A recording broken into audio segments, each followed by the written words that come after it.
आप सभी को मेरी नमस्ते और जय हिंद। मेरा नाम आभास सैनी है और वर्बल मैथ बाय आभास सैनी में आप सभी का स्वागत है। देखिए, हाल फिलहाल में पेपर जो चल रहा है सीपीयू का, तो कुछ कंसेप्ट मैं आपको रिवाइज कराना चाहूंगा। ठीक है। ऑल्दो मैंने आपको नंबर सिस्टम पूरा पढ़ा रखा है, प्लेलिस्ट आप जाके देखिए। जिसको ऐसा लगता है कि उसको नंबर सिस्टम बहुत अच्छे से आता है, जब वो भी देखेगा इसको तो उसको लगेगा यार मैंने तो बहुत सारी चीजें मिस कर दी। और नंबर सिस्टम उस लेवल तक पढ़ाएंगे और पढ़ा रखा है जिस लेवल तक सिलेक्शन तक लेके जाएगा, सिर्फ भीड़ में शामिल करने के लिए नहीं होता। बहुत सारी चीजें ऐसी होती है, देखो आपको ये जितनी जल्दी ये समझ में आ जाएगा कि एक वो भी मैटर करता है जब आप भीड़ में जाते हो, लेकिन भीड़ से आगे वाला बंदा ही निकल पाता है। ठीक है। और वो सच्चाई जल्दी से निकलती कोई नहीं बताता, वो सब फेक ही रहता है मैक्सिमम चीजें। तो मैं आपको एक कंसेप्ट बताना चाहूंगा। मान लो एक नंबर है मेरा, ठीक है। मान लीजिए एक नंबर है 360। ओके। आपने बोला 360 जो नंबर है, क्या मैं इसको ऐसे लिख सकता हूं? 4 निम 36 और 5 और 2, यानी आप लिख सकते हो 2 की पावर 3, 3 की पावर 2 और 5। मैं ऐसे क्यों लिखवा रहा हूं? क्योंकि कुछ क्वेश्चन आपसे ऐसे पूछे जाएंगे कि 360 में 360 एक नंबर है, इसके अंदर वो फैक्टर्स बताओ जो 4 के मल्टीपल है, वो फैक्टर बताओ जो जो जो 9 के मल्टीपल है।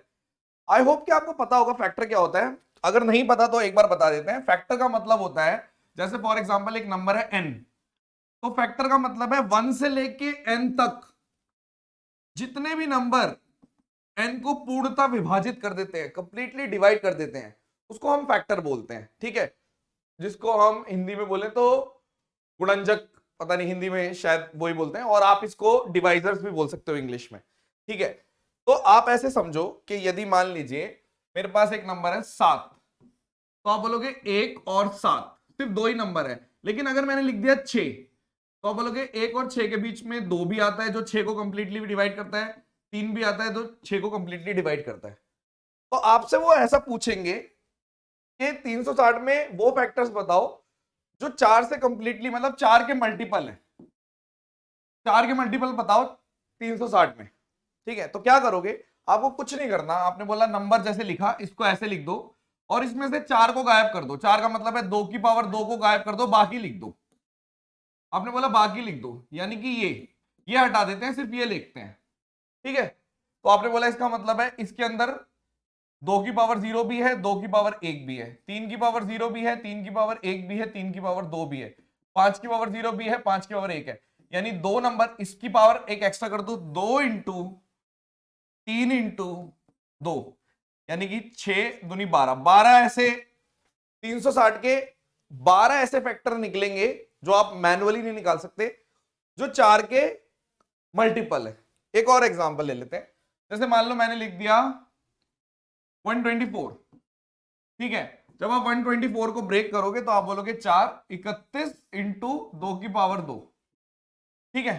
मान लो मैं आपसे बोलता हूं कि 124 में वो फैक्टर्स बताओ जो 2 के मल्टीपल हैं, तो आप कुछ नहीं करोगे, आप इसको ऐसे लिख दो 31 इंटू 2, एक दो गायब कर दो। तो आपने बोला इधर दो वैल्यूज हैं क्योंकि 31 की पावर 0 भी है, 31 की पावर 1 भी है, और इधर भी दो वैल्यू है। बहुत सारे बच्चे ये पूछ, मतलब यानी कि आंसर 4 है। बहुत सारे बच्चे ये पूछते हैं कि हम 0 वाली पावर क्यों लेते हैं? क्योंकि फैक्ट 1 हमेशा काउंट होता है। अब जैसे अगर मैं और बेसिक से लेके चलता, लेकिन मैंने ऑलरेडी आपको, अगर फैक्टर्स नहीं आता तो आपको सिर्फ एक ही काम करना है, फैक्टर्स बाय आभास सैनी,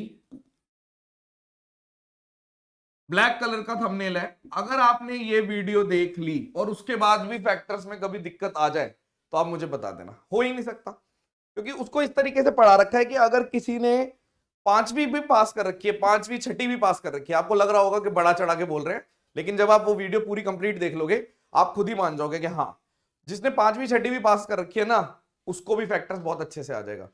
तो ये तो चलो अभी एग्जाम चल रहा है उसके हिसाब से मैंने बता दिया। एक और एग्जांपल ले लेते हैं। मान लीजिए जैसे मैंने बोल दिया 196 है। ठीक है। 196 में मैं बोल रहा हूं, आपको इसको कैसे लिख सकते हो? आप बोलोगे अगर मैं 4 से काट देता हूं, 2 की पावर 2, 4 से काट दो, और यहां पर कितना आ गया? 4 से काटोगे 4 चौक 16 और 4 निम 36 और 7 की पावर 2। मैंने बोला 196 में ऐसे कितने फैक्टर हैं जो 4 से पूर्णतः विभाजित हैं? तो आप बोलोगे कुछ नहीं करना, 2 की पावर 4 ये गायब ही कर दो। 7 की पावर 2 में कितनी वैल्यू है? 3 वैल्यू है, यानी 3 आंसर है। मैंने अगर बोला होता कि 2 की पावर 2 और 7 की पावर 2 में ऐसे कितने फैक्टर है जो 7 से विभाजित हैं, तो सिर्फ आप ऐसे लिख देते, एक साथ गायब कर देते, यानी आप बोल देते 3 वैल्यू इसकी है, 2 वैल्यू इसकी है, 6। मैं अगर बोल देता मुझे बताओ ऐसे कितने फैक्टर है जो 49 से हैं, तो मैं 49 गायब कर देता, तो 2 की पावर 2 यानी फिर से आंसर 3 आ जाता। और आप मैन्युअली भी निकाल के देख सकते हो कि जैसे 196 का 1 से लेके 196 के बीच में अगर हम देखें तो कौन से फैक्टर आ सकते हैं, तो आप पाओगे सिर्फ 3 ही वैल्यू है, 3 ही वैल्यू है जो 4 से डिविजिबल है। ठीक है, 196 तो इसको मतलब इस पूरे में इन सबको मिला के 3 ही वैल्यू आएंगी जो 4 से हो जाएगी। ठीक है, बात समझ रहे हो? क्लियर है बात? यानी एक 196 हो गई और 2 और बीच में आएगी। एक और क्वेश्चन देखो आप, सिंपल सी बात है। अगर मान लो मैंने आपसे बोल दिया, मैंने एक छोटा सा क्वेश्चन बोला, मैंने बोला एक नंबर है 2 की पावर 2, 3 की पावर 2, 5 की पावर 2, 7 की पावर 2। मैंने बोला ये नंबर है, मान लो ये है नंबर Q। मैंने बोला find the number of factors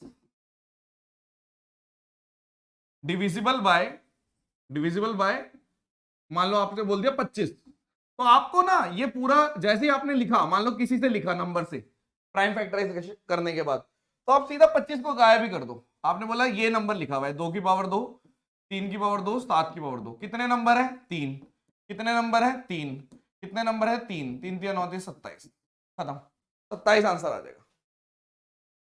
short video का पर्पस ये रहता है कि आपको थोड़ा बहुत आता है और आप एक कंसेप्ट को थोड़ा अच्छे से देख लेते हो। अगर किसी को यही नहीं पता, मान लो कोई एक छोटी सी बात ही नहीं जानता, जिसको यही नहीं पता कि टोटल नंबर ऑफ फैक्टर्स कैसे निकालते हैं, ठीक है, ऑड नंबर ऑफ फैक्टर्स कैसे निकालते हैं, इवन नंबर ऑफ फैक्टर्स कैसे निकालते हैं, प्राइम कितने, स्क्वायर वाले, ये सब, तो उसको ओवर कॉन्फिडेंट नहीं होना चाहिए, उसको ये क्लास देख लेनी चाहिए। 2 की स्पीड में देख लो, फटाक से 1.5 की स्पीड में देख लो, और बिना किसी बातचीत के पूरा पढ़ा रखा है, खत्म हो जाएगा। ठीक है, आई होप कि आपको पसंद आया होगा। और ये इस टाइप के क्वेश्चंस रिसेंटली पूछे जा रहे हैं, तो क्वेश्चंस तो नहीं करा सकते बट आपको रिवीजन करा रहे हैं। ठीक है, कि इस टाइप का है, आप ढंग से कर लो।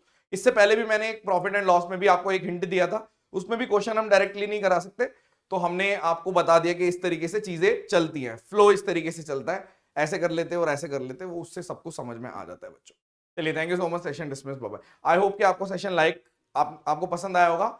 आप कमेंट सेक्शन में बता सकते हो, अगर मुझे कोई और छोटे छोटे कंसेप्ट से आपको समझाना है तो मैं बता दूंगा। ठीक है, धन्यवाद।